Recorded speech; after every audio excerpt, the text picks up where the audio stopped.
কেতিয়াবা ৰাতি ভূতক মাতি পাইছে, এই ভূতা মোক মাৰি পেলাই মোক চফা দি দে, চাওঁতো কিমান দম যেনে কৈ পাইছে। আজি যোনটো কাহিনী পঠিয়াইছে অংকুৰ, কৌশিক, দিব, হিমাংশু, মানে বহুতকেইটা ভাইটিয়ে পঠিয়াইছে একেলগে দেই।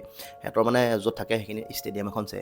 ষ্টেডিয়ামখনত মানে আগতে মৰিশালি আছিল, মানে মৰিশালিখন ভাঙি পেলাই সেই ষ্টেডিয়াম বনোৱা হৈছে। চ' সিহঁতি হেনো ৰাতি হেনো ষ্টেডিয়ামতে সদায় বহি থাকে। ষ্টেডিয়ামত মানে কিবা ঘৰত আছে তাৰ চটৰ ওপৰত গোটেইকেইটা হেনো ডেইলি মানে বহি থাকে।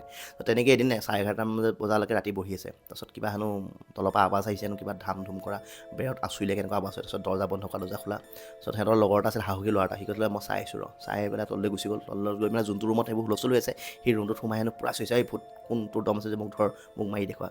তাৰপিছত ওপৰৰ লগৰকেইটা যোনটা বহি আছিলে মানে সি বোলে ইমান দেৰি হয় নাই, কি হ'ল বোলে। তাৰপিছত তললৈ চাবলৈ গৈছে, সেই ল'ৰাটো হেনো বেহুচ হৈ পৰি আছে। তাৰপিছত লগালগ গোটেইকেইটা ধৰি মেলি হেনো ঘৰ পোৱালৈকে। ঘৰ পোৱাৰ পিছত মানে সি মানে থাকিব পৰা নাই, ল'ৰাটো পানী চানী মিছে বেহুচ হৈ গ'ল, নাই হুচ অহা নাই। তাৰপিছত বেছ চেছ মাতি অকণ দিলে, জাৰি ফুকি দিলে, অকণ ভাল পাইছে। তাৰপিছত মাক বাপেকে কৈছে তাত বোলে তহঁতি নাযাবি, আগতে বোলে সেইটো যোনখন জেগাত সিহঁতি মানে সদায় বহি থাকে, তাত হেনো কোনোবা এটা আগতে হেনো চিপ লৈ মৰিছিল, আৰু সেই আত্মাটো হেনো তাত বোলে ওলাই থাকে বোলে।